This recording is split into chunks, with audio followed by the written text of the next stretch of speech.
What's up, everybody? Welcome back to another episode of Ginger Auto. My name is Skyler and I'm here with my bearded brother-in-law Ryan. We got the transmission and DT360 power wash and cleaned up, and we're gonna take off the transmission and try and mate it up to the DT360 and along with the motor mounts, and then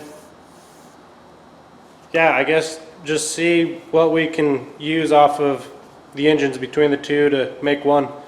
So stay tuned. It's amazing how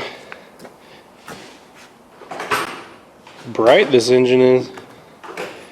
We knew it was blue, but not blue and red and light blue and darker blue.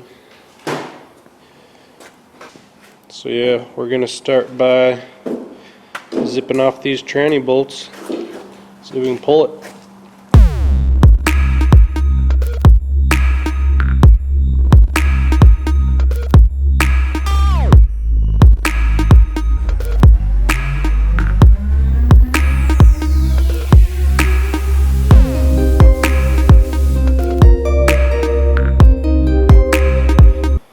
Well, that was pretty easy from the looks of it.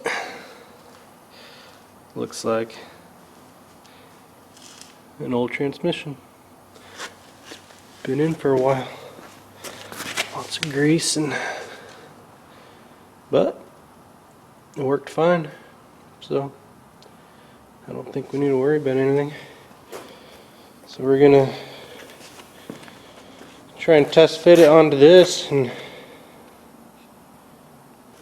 see. I pulled the flex plate off of this, since pretty sure this engine had an automatic on it before. We'll have to pull the clutch off, and looks like everything bolts up, which is pretty sweet. That's what I'm used to with Subarus. Literally any Subaru engine can bolt up to any Subaru transmission. It's kind of cool. So I guess let's pull off the clutch and the flex plate on the 360, see if we can put the tranny on. So we found here that a lot of these threads inside this bell housing are really rusted, so we're gonna have to thread chase them. And here's a little pro tip for if you don't have a thread chaser. So you just need to find a bolt that is the same thread and pitch and everything. Take some kind of cutting device. Dremel works perfect because it's a really thin cut. And you just cut two slots into the bolt on opposite ends of each other.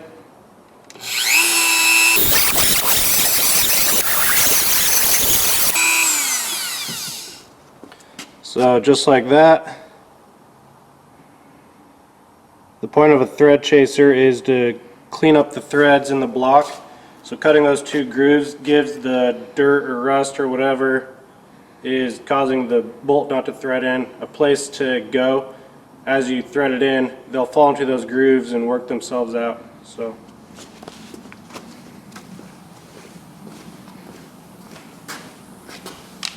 then you go to your defected, before we couldn't even thread this in this far, and you can see all the rust coming out.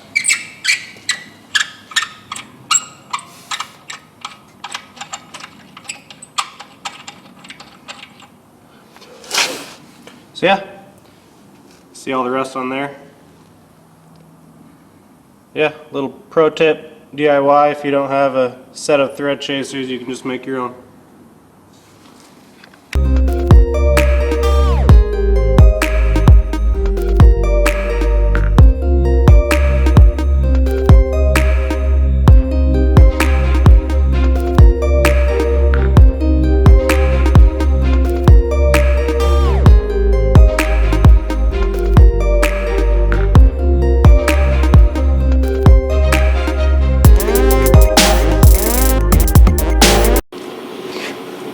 like that.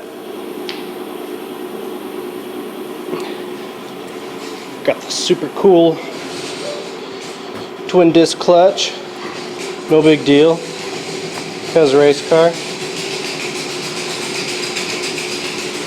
As sweet as everything. Just bolts right up. Here we already set the new flywheel in there.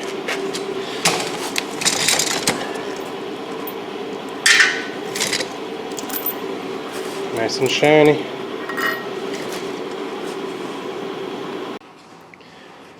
Well, we got the flywheel bolted on, torqued down. A little bit of advice for those of you that are doing this swap or working on these engines at all. When you go to put the flywheel on or the flex plate, these bolt patterns are specific. So we found that, I think it was these two are a hair closer together, and usually when they do that is because it has to do with the balance of everything. So we had put it on and then noticed that the last two bolts weren't lined up, so we took it off. So just heads up for people that are doing it, check that before, especially if you only have one person. That would have been in pain. We had two people, so we had one person that could lift it up and the other person put it in. Some info, or the torque spec for the flywheel bolts are 61 to 61 foot-pounds.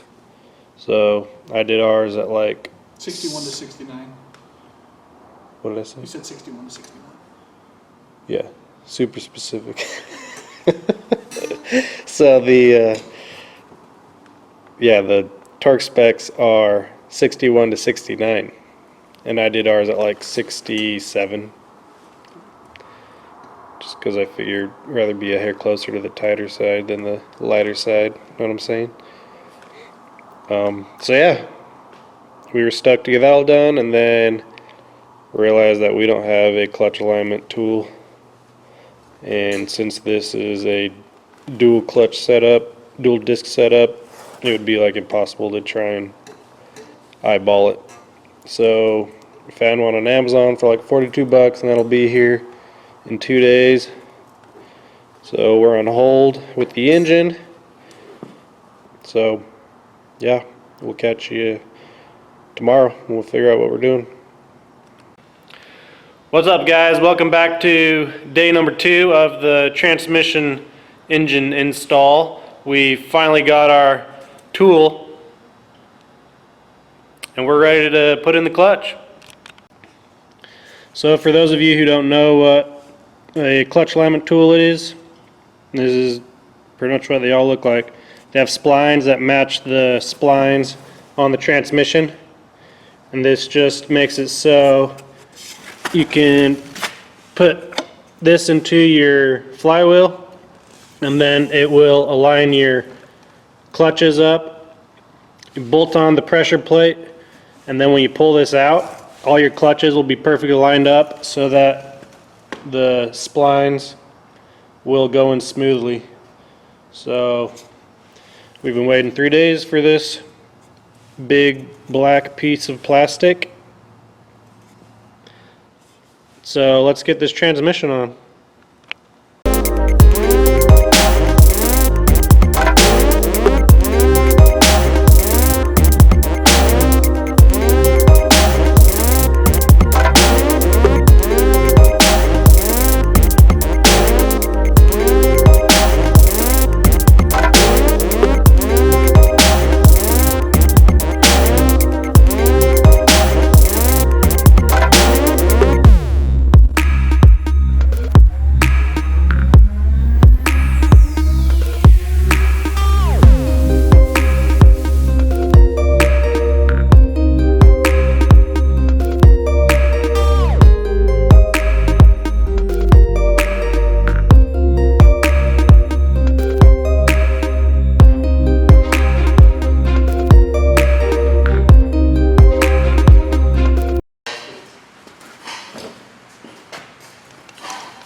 finally got the clutch on, and that was a pain.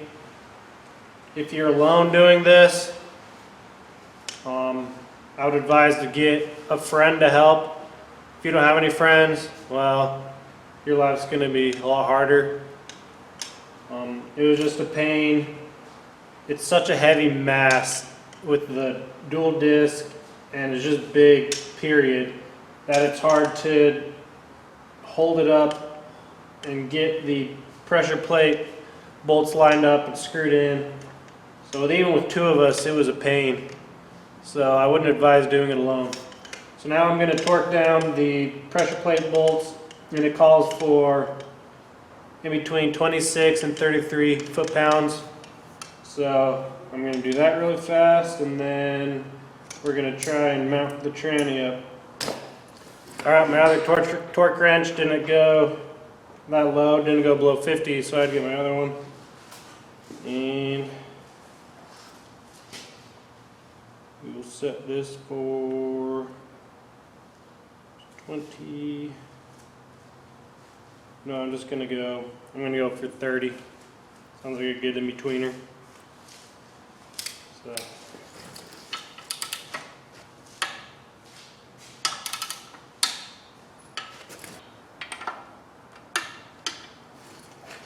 Alright, that's done. Let's try to put on the transmission. What's up, guys? Welcome to day 3 of the transmission install. It's been one of those jobs that just hasn't gone as planned. There's just been a lot of things not going smoothly. So let's see if we can get this on today and move on to something else, because I'm kind of sick of working on this transmission. So yeah, we're just going to be installing it, so let's get going.